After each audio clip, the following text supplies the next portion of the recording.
right, thank you guys for joining us. I have special guest Congressman Garret Graves with me. I wanted to go ahead before we get into a little discussion here on some of the important things that Congress is working on that do affect us here in St. Charles Parish. I wanted to take a second just to give our residents an update on the coronavirus in the parish. As of today at noon, we have 36 cases, and unfortunately, we do have 3 deaths. Our thoughts and prayers really do go out to the families of those residents for their loved ones. Want to give an update just for folks who may be joining us who might not know. If you are feeling symptomatic or you are exhibiting symptoms, you should call your physician and consult with your physician on what to do. You might be told to stay home. You might be told to go to one of the drive-through testing facilities. There are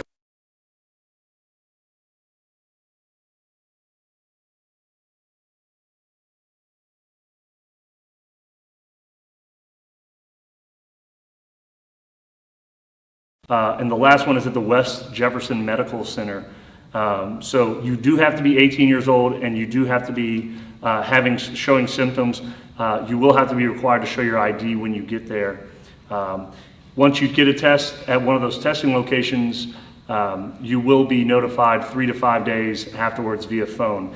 If you don't have a primary care doctor, the Louisiana Department of Health has given out a hotline number. That number is 1-855-523-2652. Again, if you don't have a primary care doctor or you may not have insurance, there is a hotline for you to call. That number is 1-855-523-2652.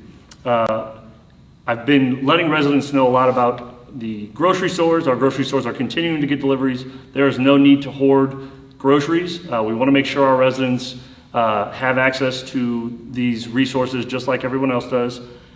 The grocery stores have asked us to please just send one family member to go get groceries if you can. Don't bring your whole family. You increase the risk of spread of this infection by bringing a large number of people into the store. So if you can, just have one person from your family go get groceries for you. If you can help an elderly neighbor out and get their groceries as well, that would be good.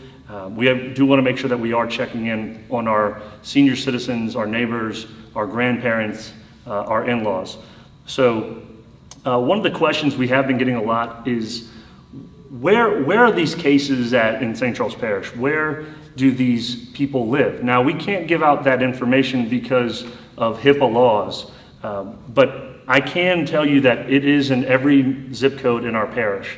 But we shouldn't let that change our behavior. We should always continue to think that either we have it or someone that we know has it and act appropriately in that fashion. We should always be trying to make sure that we have the virus and we're preventing the spread. Not that we're trying to not contract it, but that we should act like we have it and that we're not trying to spread it to others. So think like that, but just know that mathematically, just like water doesn't know parish boundaries, this virus doesn't know, zip codes or streets. It's everywhere in our parish, and we have to just continue to think that way, and we have to make sure that we always are making sure that we're continuing to wash our hands, that we aren't, we're covering our sneezes and coughs, and that we are just being as hygienic as possible. And remember, practice social distancing as well. If you want to, there's a text line that you can text to get updated information. You can also text LA COVID to 898-211 or just call 211 for the most update information from the state. Wanted to turn over to Garret Graves. Congressman Graves, thanks for being here today with us. Want to talk a little bit about the important work that Congress has been doing in regards to the CARES Act. I know there's a payroll protection plan. I think they're doing a modified 7A loan with the SBA, and then this increased unemployment insurance. Can you give some updates about the CARES Act? Yeah, sure. So look, President Jewell, as you know, this is something that, as you said, it doesn't discriminate. It affects everyone. So we all know people that have lost their jobs. We know businesses that are struggling. We know families that are struggling. And so what this legislation that the president signed into law on Friday does is it provides direct assistance to individuals and families, giving them a little bit of money to help carry them through this. It's a check for $1,200 for every adult. It's $500 for each dependent child, and effectively everyone is eligible for that. All you have to do is file taxes, your 2019 taxes, or if you normally don't file taxes because you don't meet the income thresholds, you can just file them anyway. File the form, the 1040 easy form that says you don't owe anything, and just file that, and that will allow you or make you eligible for that check. They are talking about cutting checks as early as the first week in April, so we could see those dollars coming in very soon. There is an income cap, but the amount of money you would receive, the $1,200, would gradually drop off depending on what your salary is. But just for example, a married couple filing jointly, your check would not start going down from $2,400 until you cross over $150,000 in adjusted gross income. So it's a pretty high amount, and I think that you'll see a far majority of folks receiving those checks, even retirees, and I'll say it again, even folks that normally do not file taxes are still eligible. All they have to do is file their 1099 form for Social Security Administration or file a tax form as an alternative. So you did answer the question about how soon will these individual assistance checks come. For our small businesses, in regards to these SBA loans, I know the SBA has identified local lenders who can help with this. How long is it going to take for those folks to get those SBA loans? Yeah, it's a great question. So another kind of the second major component or pillar of that law that the president enacted is a provision that provides a potentially forgivable loan. So it takes a loan and potentially converts at least part of it into a grant. The Secretary of the Treasury and the SBA are trying to get those loans online within about 1 to 2 weeks from now. So we could see this very rapidly becoming available. Rather than having all the millions of small businesses across the country all go and surge to an SBA website and overwhelming that, they very smartly are going to execute this program through our local banks. So their goal is to have every FDIC, every federally insured bank in the country potentially offering these loans. So our own local banks right here in St. Charles Parish could potentially be offering these products out.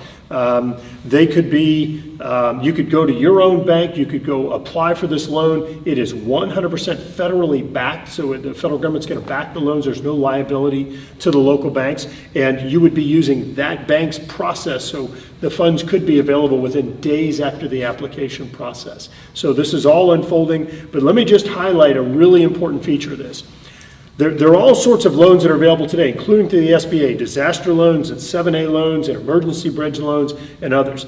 This is a brand new product. It's a modification of an existing loan. It is forgivable, and there's only one new loan product out there that has forgivable components. So I just want to urge everybody, if you go apply for a small business loan, make sure it is the new loan product under the CARES Act that has a forgivable component. And the portions that are forgivable are how much you're spending on payroll for yourself and your employees, which includes your retirement and healthcare costs in there for the employees.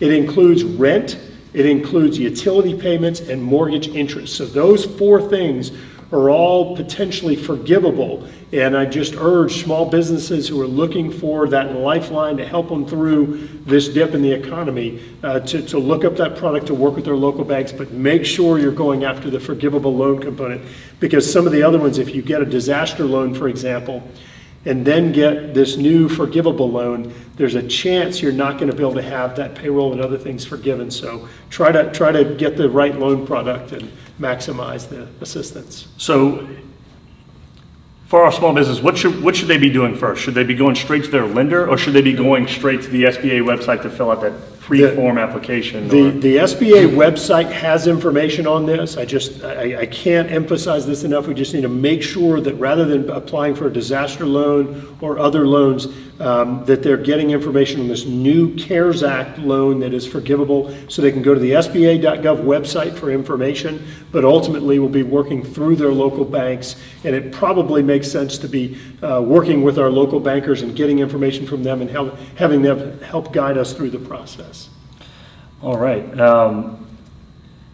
Let's see. In regards to the Paycheck Protection Program, is that application online only, or is that going through the local lenders as well? So that's the SBA program that we talked about.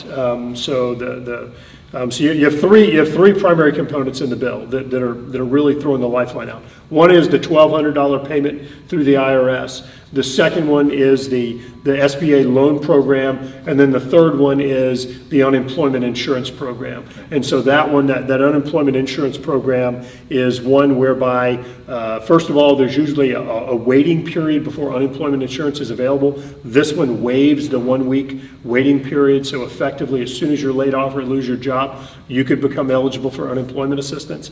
Secondly, it increases the amount of money by $600 a week. And so normally unemployment insurance covers anywhere from a third to a half of your what you were previously making in your job. This augments or adds to that, supplements it, or adds to that to the tune of $600. On average, I think that average unemployment nationally pays somewhere around $385 a week. So this is adding $600 to that. And it is adding an additional 13 weeks of assistance as well. So this is a very, very generous program. It will be run through the Louisiana Workforce Commission. So you can go to the Louisiana Workforce Commission website or their 800 number and file for that. But I just want to urge folks, this is really for those people that are in need, and it does include furloughed or laid off state employees, local government employees, and not-for-profits, and self-employed, which is an expansion of the program. Normally those communities are not eligible. And right before we came on, we chatted a little bit about business interruption insurance.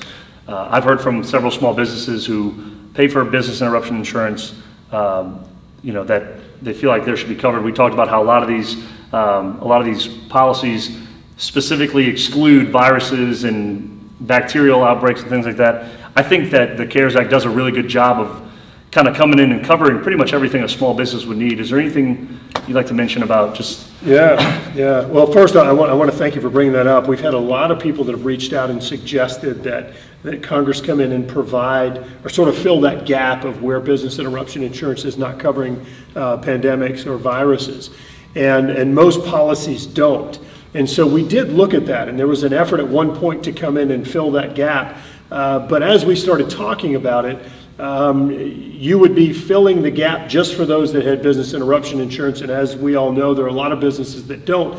So what we did is we came in and by providing the forgivable loan, you really are filling the gap for everyone because you're covering payroll costs, including for the employer, you're covering healthcare costs, you're covering retirement costs, utility costs, rental costs, and mortgage insurance. So it really is filling that void for many of those folks. There are other features that are out there, including potentially getting a payroll tax credit for covering sick and family medical leave. There's a retention tax credit. So there are all sorts of tools or assistance in there. And I think it does largely fill the void where business interruption insurance may not cover those losses or those impacts from the coronavirus.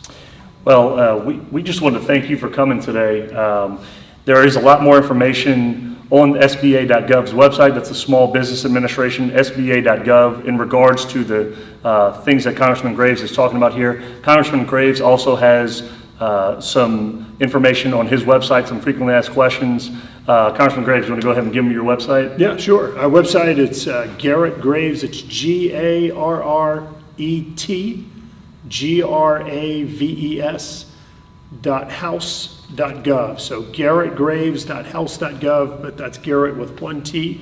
and also our Facebook page. It's Congressman Garret Graves, has all the information and links there, and feel free to call our office, to email us at any point in time, and always happy to help out. But I want to thank you for inviting us, and also just for all the feedback and weighing in with what you were seeing in St. Charles Parish when we were putting together the CARES Act. It was very helpful for us to hear from you and hear about some of the specific challenges here, and looking forward to working with you moving forward. Yeah, well, I appreciate you always being very reachable and responsive with me, so I look forward to continuing to work with you. Hopefully next time it'll be under better circumstances. Again, we're going to be putting out more information on COVID-19, on this small business administration's work that they're doing to help bridge the gap, and we're going to be putting that out via Facebook. We're going to be reaching out to businesses directly. And if you want the latest information regarding COVID-19 as far as cases go, we do update our Facebook page every day.